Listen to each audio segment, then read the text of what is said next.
ब्रह्मांड के गोद में बसी इस पृथ्वी पर एक पावन और खूबसूरत देश भारत, जिसके हृदय स्थल में स्थित एक राज्य है जहां प्रकृति की भव्यता एवं अप्रतिम सौंदर्य अपने सबसे मनोरम रूप में है। मध्य प्रदेश में आपका स्वागत है।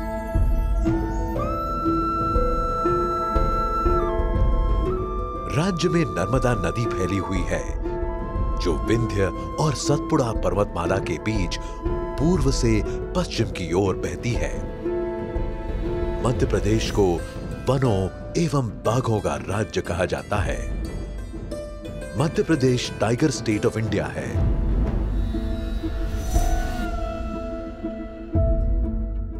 मध्य प्रदेश का लगभग 1/3 भूभाग वनाच्छादित है।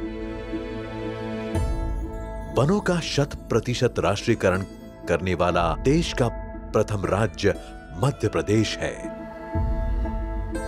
मध्य प्रदेश प्राकृतिक संसाधनों की प्रचुरता, विशेषकर वन एवं वन्य प्राणियों की विविधता के लिए जाना जाता है।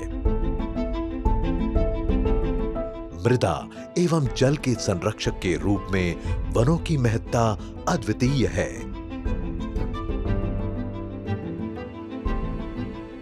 यहाँ के घने जंगल और विशाल घास के मैदान सदियों से यहाँ पाए जाने वाले पशु पक्षियों की ध्वनि से गूंजते आए हैं, जिसके कारण इसके पर्यटन में काफी वृद्धि हुई है और यहाँ विश्व के हर कोने से लोग आते हैं। ये भारत का सबसे अधिक वन क्षेत्र वाला प्रदेश है।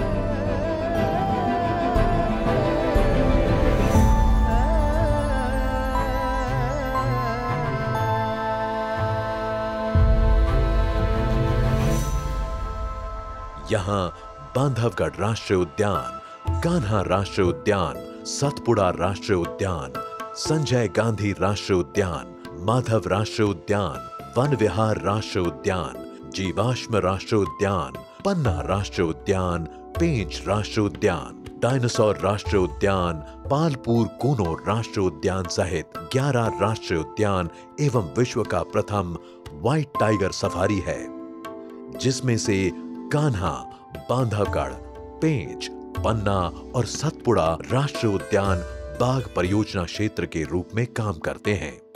वन्य जीवन के मामले में मध्य प्रदेश बहुत ही समृद्ध राज्य है और यहाँ वनस्पतियों और जीवों की समृद्धतम विविधता है।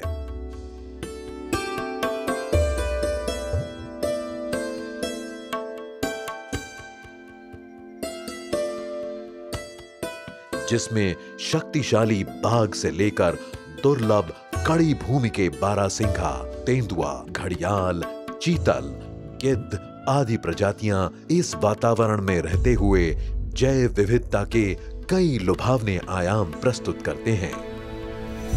आइए चलें इस रोमांचक सफर पर मध्य प्रदेश के इन अनोखे वन निवासियों के बीच। चीतल या चित्तीदार हिरण, ये हिरण के कुल का एक प्राणी है।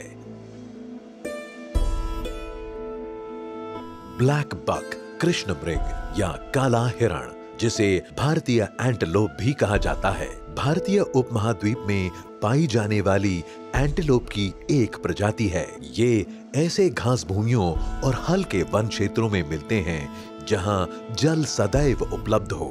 भृंगराज भारत में हिमालय से लेकर पश्चिमी घाट या प्रायद्वीपीय भारत की पहाड़ी क्षेत्रों में पाए जाते हैं। जैकल ये वृक या भेड़िया की सबसे छोटे आकार वाली उपजाति है। इसका रंग गर्मियों में हल्के पीले से सर्दियों में गाढ़े भूरे तक दिखता है। ग्रीन पी ईटर मधुमक्खी भक्षक परिवार का एक पक्षी है। पीकॉक या भारतीय मोर विश्व के अन्य भागों में ये अर्ध जंगली के रूप में परिचित है। स्केली ब्रेस्टेड म्यूनिया, इसे स्केली ब्रेस्टेड म्यूनिया व स्पाइस फिंच के नाम से भी जाना जाता है। ये एक छोटे आकार की म्यूनिया है। इसके शरीर के नीचे का हिस्सा सफेद रंग का होता है, जिस पर गहरे रंग के शल्क होते हैं। बाइसन, गौर, दक्षिण एशिया और दक्षिण पूर्व एशिया में पाए जाने वाला एक बड़ा भूरे लोम से ढका गोजातीय पशु है। गौर जंगली मवेशियों में सबसे बड़ा होता है। बारहसिंघा, मध्य भारत में ये कान्हा राष्ट्रीय उद्यान के अलावा बाकी सारे क्षेत्रों से लुप्त हो गए थे। कॉर्मोरेंट, इस कुल के पक्षियों का रंग काला, चोंच लंबी और टांगे छोटी होती हैं।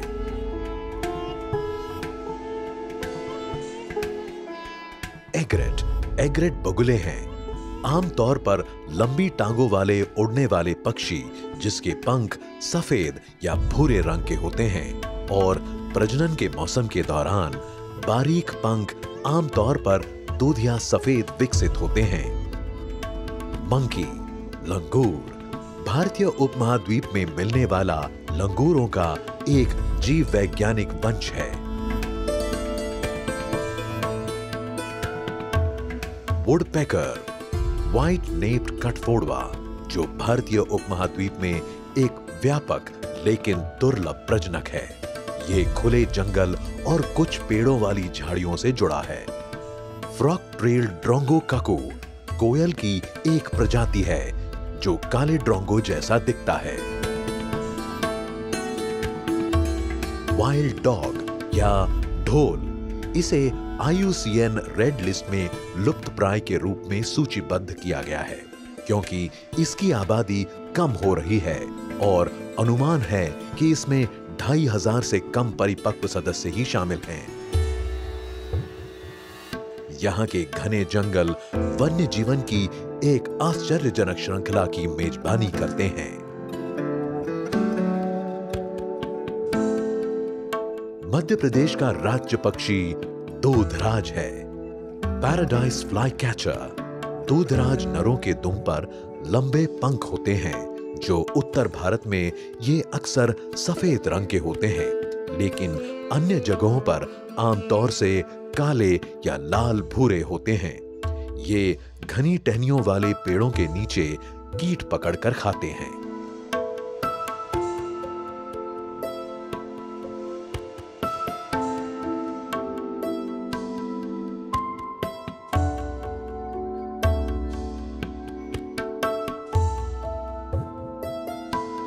बारहसिंघा की उप प्रजाति, जो कड़ी भूमि के बारहसिंघा के रूप में जानी जाती है, एक दुर्लभ प्रजाति है जो पहले मध्य भारत के पूरे क्षेत्र में पाई जाती थी।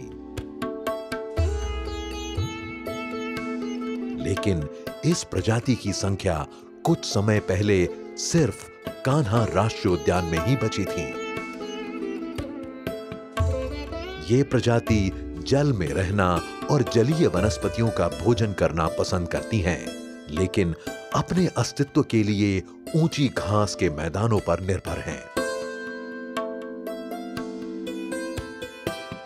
बारहसिंघा अन्य शाकाहारी वन्य प्राणियों के विपरीत सिर्फ घास और जलीय वनस्पतियों पर ही भोजन करते हैं।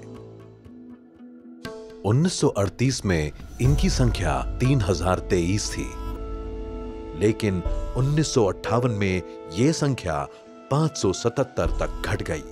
1968 तक इस संख्या में और भी गिरावट आई, जब ये सिर्फ 98 रह गए और 1970 तक ये आंकड़ा और भी कम होकर सिर्फ 67 तक पहुंच गया। इस उपप्रजाति ने विलुप्ति के कगार पर पहुंचकर अपने अस्तित्व के लिए संघर्ष किया। वन विभाग द्वारा अनेक संरक्षण प्रयासों से आज बारहसिंघा की संख्या 1000 से अधिक है। ये वन्य जीव संरक्षण में सफलता का एक आदर्श उदाहरण है।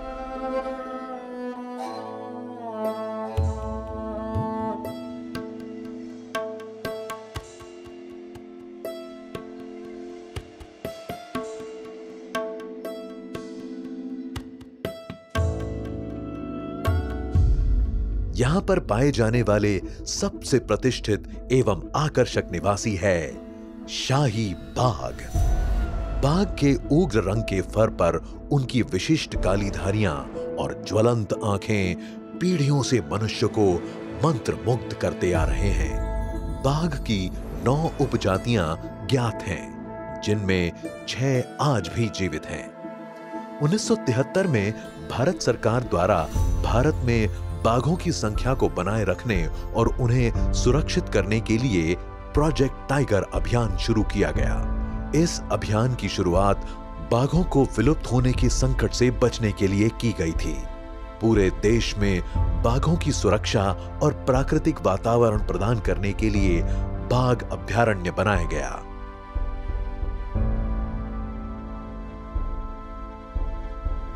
मध्य प्रदेश इस पहल में महत्वपूर्ण भूमिका निभाता है।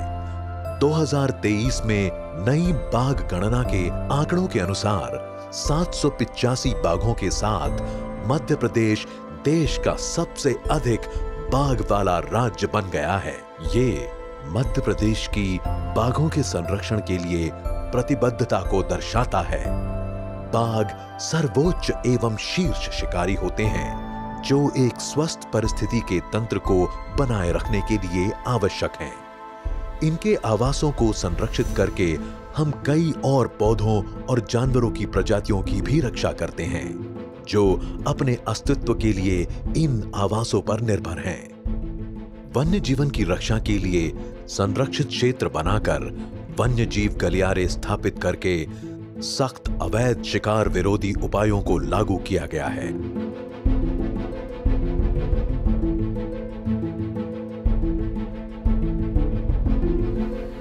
इन विशाल और भव्य जंगलों की रक्षा करने के लिए हजारों समर्पित वन रक्षक हैं, जो इन शानदार प्राणियों की सुरक्षा सुनिश्चित करने के लिए दिन रात अथक परिश्रम करते हैं। शिकारियों को दूर रखकर और उनकी गतिविधियों पर नजर रखकर वे इन जंगलों के गुमनाम नायक हैं। अवैध शिकार के अलावा वनों की सुरक्षा राज्य सरकार और वन विभाग के लिए बड़ा काम है, क्योंकि वे मानव पशु संघर्ष, जंगल की आग और शहरीकरण से निपटते हैं। लेकिन इन चुनौतियों के बीच उम्मीद भी है।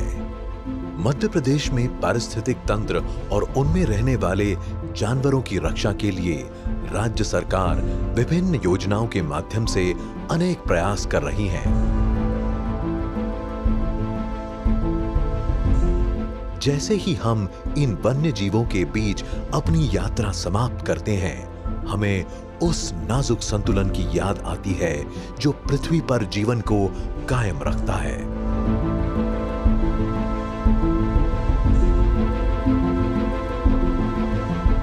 मध्य प्रदेश के मनमोहक जीव आने वाले पीढ़ियों के लिए हमारी प्राकृतिक विरासत को संजोने और सुरक्षित करने के महत्व की एक शाश्वत याद दिलाते हैं।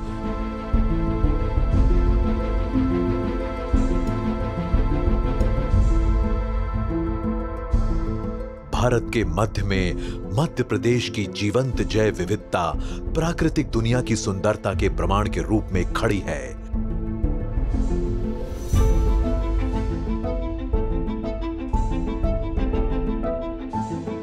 हमारी ये यात्रा एक मधुर अंत पर पहुंचती है और हम मध्य प्रदेश के जंगल को अलविदा कहते हैं। आइए हम अपने साथ इनकी असाधारण सुंदरता और यहां से प्राप्त महत्वपूर्ण सबक लेकर चलें। इस भूमि के हृदय में जहां प्रकृति का गीत सुना जा सकता है, हमें न केवल पृथ्वी पर जीवन की उल्लेखनीय विविधता का प्रमाण मिलता है, बल्कि आने वाली पीढ़ियों के लिए अस्तित्व की नाजुक कड़ी को संरक्षित करने में हमारी अपनी भूमिका का प्रतिबिंब भी मिलता है। आइए हम सब इस राष्ट्रीय विरासत की सुरक्षा और संरक्षण के लिए एक साथ आएं।